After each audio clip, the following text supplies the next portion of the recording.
when we look at the universe, everything's always serving.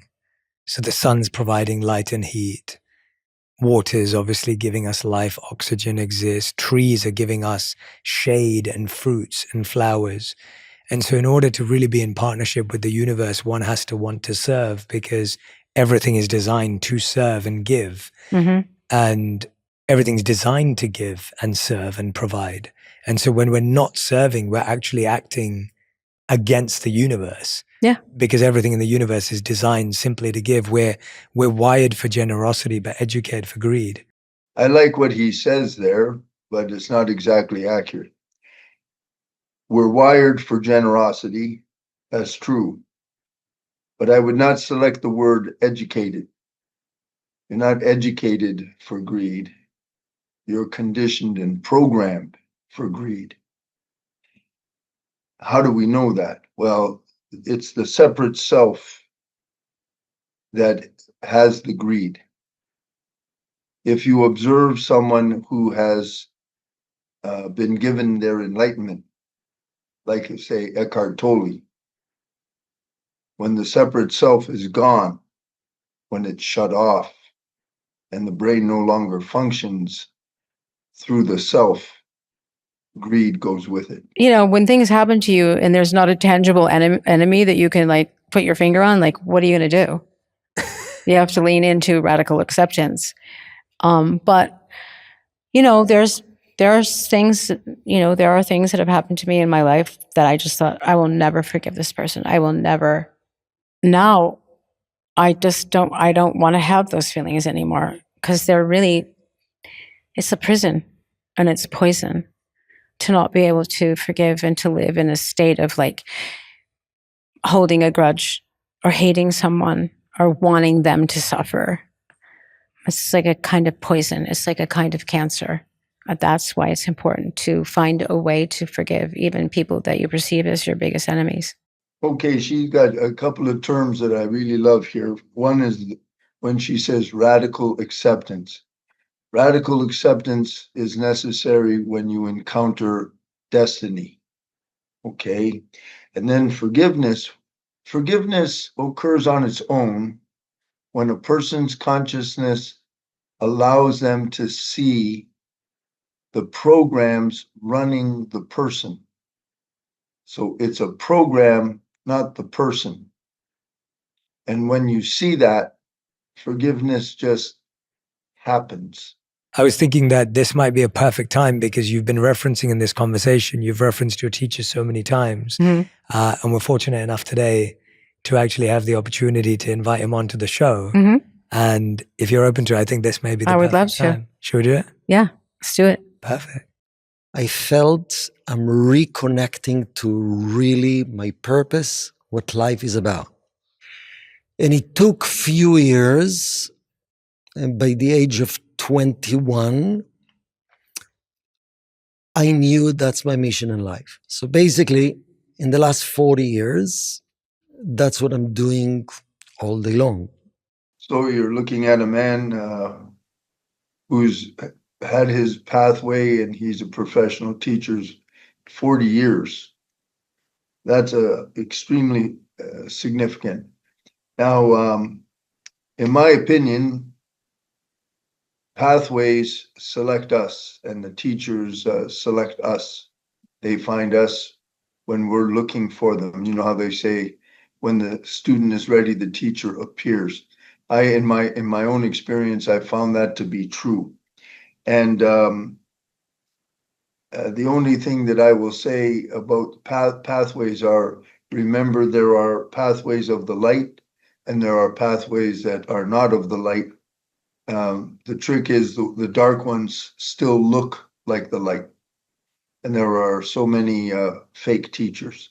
But other than that, it's interesting to see how there was a process for him to finally decide. And it was the same pathway as Kabbalah. And I found that rather interesting. But one of the amazing qualities of Madonna is perseverance, tenacity in the ups and downs. And trust me, I've experienced and seen a lot of ups and downs. But I always say, when you constantly nurturing your soul will guide you. Our soul is the part within us which knows all the answers, that connected to the higher force 24/7. It is our body, our logic, our ego, the layers in our hearts that blocking us to see and to feel the truth. When you just agree with some spiritual concept and once in a while learning, so wow, it's amazing, I love it, it's not enough. You need to nurture the soul, that light of the soul and that wisdom of the soul and that intuition that comes from the soul will channel back its energy to your life. Okay, I like this gentleman. He has an interesting way of saying things, where when he's referring to nurturing the soul, and then he's alluding to the fact, like we call it the weekend warrior. They go and they get a certificate and Shazam, they're an instant spiritual master or whatever. What he's referring to is spiritual life is life, and it takes vigilance. And you notice he's talking about Madonna. He says she has the perseverance and she has the tenacity. Without that, you'll never make it. You'll never make anything in the first place. With spiritual life, if you stay with it, then it rises. And as it rises, that's where you get the reward, the juice, you get the sweetness, you get the vision. I have a zillion journals from all of my classes and studies, and I love to be a student and learn. And I was learning so much. And I also what I loved so much about Kabbalah and studying Kabbalah was how in tune it was with science and quantum physics. And, it wasn't just because, you know what I mean? Everything made sense to me. Anyone in the spiritual path, there's a particular reason or resonance that we all have, that we pick our pathway. The Kabbalah obviously is a very intellectual based, information rich system, and that really appeals to Madonna, and it's verified with science, with quantum physics. I use the same. Most spiritual people these days, mystic systems, are being verified because the new sciences are being able to verify. The thing that I want you to note with Madonna there is she loves being a student. So do I. Everybody I know in a spiritual path loves it. It's like being a musician or an artist. They love it. That's a very necessary quality. Step number 1, as you face the challenge, before you get, as the reactive process of lack and negative thoughts, tell yourself, say these words: pause, what an opportunity. I don't know why it's an opportunity, but I know every moment of lack, it's a gift from the universe to help me to reveal greater light and a blessing in my life. Step number 2, don't fix it yet. Embrace what is. Embrace the difficult feelings. Because in order to find light in darkness, you need to be there with courage a little bit in darkness. We want to fix right away. We want to get rid of what bothers us. We want to get rid of the fear. We want to get rid of the insecurities. We can't stand it. We don't like the discomfort. And how do we want to get rid of it? By being reactive, by blaming, by judging ourselves, by jumping after opportunity for instant gratifications, by being self-destructive. Pause. Embrace. It's okay. And part of this, the reason of studies, developing trust. It's okay. Embrace first what is, and then go to the next level. His methodology, right?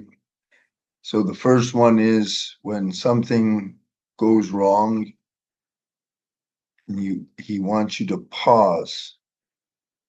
Normally we all react. In fact, your brain is wired to react.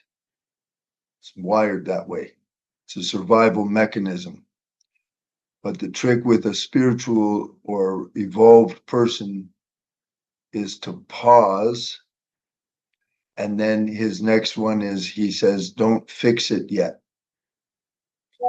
So in oneness, Sri Amma Bhagavan says, you have to be able to stay with the what is, non-judgmentally. Whatever is there is not important at all. Content is absolutely irrelevant. The trick is, can we look at it and be with it? That consciousness itself will begin the transformational process. Or as he is explaining, that's where you can find a new meaning, you can reframe, you can find the light. Trust beyond logic, because I think that's the phase that most of us give up, because we're living in a logical, functional, material world where if a train's not coming, you would leave the station.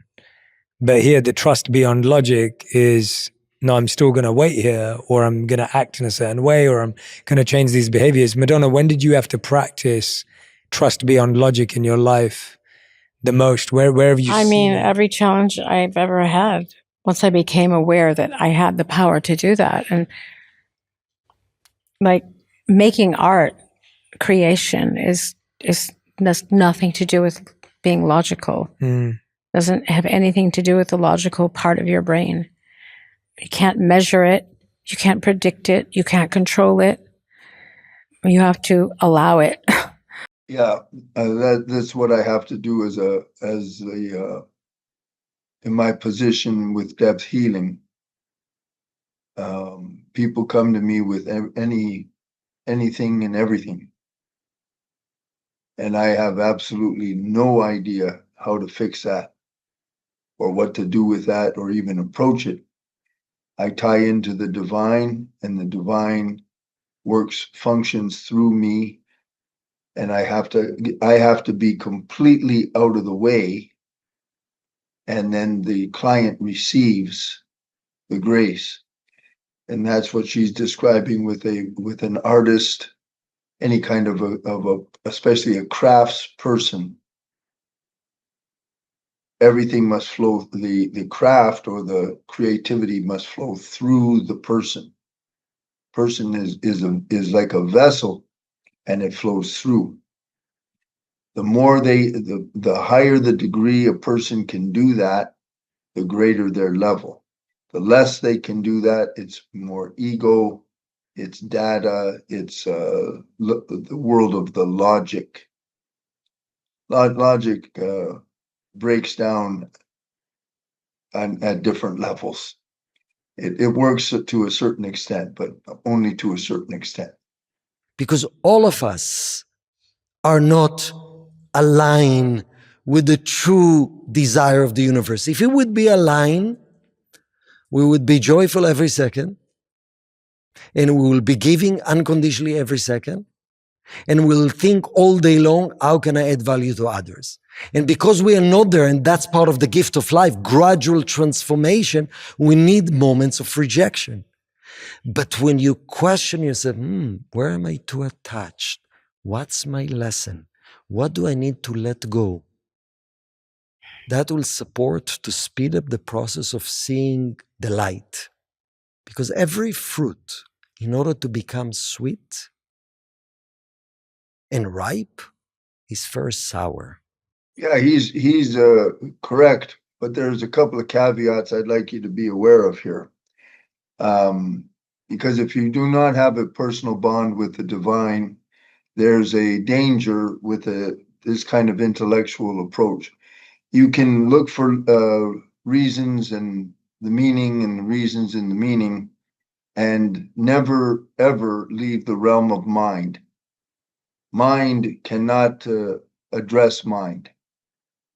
So rationalization and stories and adding all kinds of reframing is not transformation. It can be translations, just like taking the same furniture in a room and then you rearrange the room. It's the same furniture in the same room, but it looks and feels different. But there's actually nothing has transformed. Transform is either up or down. So it's a good pathway, but there are definite limitations to that. Culture, society, our body, our mind is prone to react and to decide it's bad. That constant conversation in our mind. It's good, it's bad. I'm good, I'm bad. It's that reactive conversation we have within us that actually prolonging the process. Yeah, it's not only prolonging the process, it is the process. So what he's describing is I refer to as the inner dialogue. And the inner dialogue is running all of our lives. There are stages to spiritual development, and the first stage is to be able to see or hear your inner dialogue. If you can do that, that's good. The next one is with the help of the divine or someone like myself, we transform the inner dialogue. We change the inner dialogue from ugly to nice. An enlightened person, which requires divine intervention to change the brain, an enlightened person is characterized by no inner dialogue. The inner dialogue is shut off completely. That's an entirely different ball game. But that's what he's referring to here. The voice he's talking about that's judging, that's the inner dialogue. How can I transform between me and my soul, between me and my perfected self? That's when you inject the energy, then the light will be shown faster. Yeah, he has an interesting way of saying things. You cannot transform yourself in any way, shape, or form. Nobody on earth ever has, and nobody on earth ever will. The divine transforms you. The way he says it, he's saying you ask, you recognize your issue, and then when you're asking, the light will be shown to you. That's right, but that's the divine. The divine, the divine will handle that. Otherwise, it's just delusional. Nobody ever transforms anything. The divine does it. What he's saying is you ask because you become conscious. When you're conscious, then there's a direction, and then you receive grace and you transform. That's what happened to me. That's what happens to anyone on an actual real pathway. The lessons that I learn and study are more applicable to things that are challenging me on a regular basis, which would be, my children. They're always challenging me in one way or another. And that's such a big lesson for me to let go of expectations and stop trying to control the outcome and over worrying and, Yeah, every human being on a spiritual pathway requires some kind of an arena to actualize the study, the pathway. It's only natural as a mom, of course, as a parent, that would be the ultimate activation arena, right? As she says, letting go of worry, expectation, trying to control outcomes, because they're all little beings with their own life and their own energy and all that. And it's an amazing arena. I was never a father, but I was a teacher of large numbers of people for many years, and it's sort of similar. But that's what she's describing. You have to have that. If you don't have that, and you'll see a lot of people, they have like what they think is a spiritual life in some kind of virtual arena, or it's just la la land, nothing but a waste of time. But they don't know that. They think they're going real far. And a fork, short term, long term. Saying yes just to fix the pain, to give them what they want, to let them play with the phone, or say no. And it's difficult, and they feel bad, and they're blaming you, but you're doing it from place of love. Because what's driving us? True desire to share in a long term. Yeah. The trick that he's pointing out is very important. The short term and then the long term. I want you to realize that the way you and I and everyone is being conditioned and programmed, it's all designed short term, short term, short term. That's why attention span, which you used to be able to, long attention span, down to like seconds. Long term takes wisdom, it takes foresight, it takes perseverance. Long term is the key, not short term. Bear that in mind in all areas of your life. Preventing a child or an individual to go through a real process of going through discomfort or earning the light, as we're saying Kabbalistically. And people don't understand. They can be bright. How come I'm depressed? Depression, very often, it's a consequence of instant gratification, not willing to go through a difficult process. So, long story short is this: we human beings mature and grow through suffering and challenge. No suffering, no challenge, no growth. That's the way it is.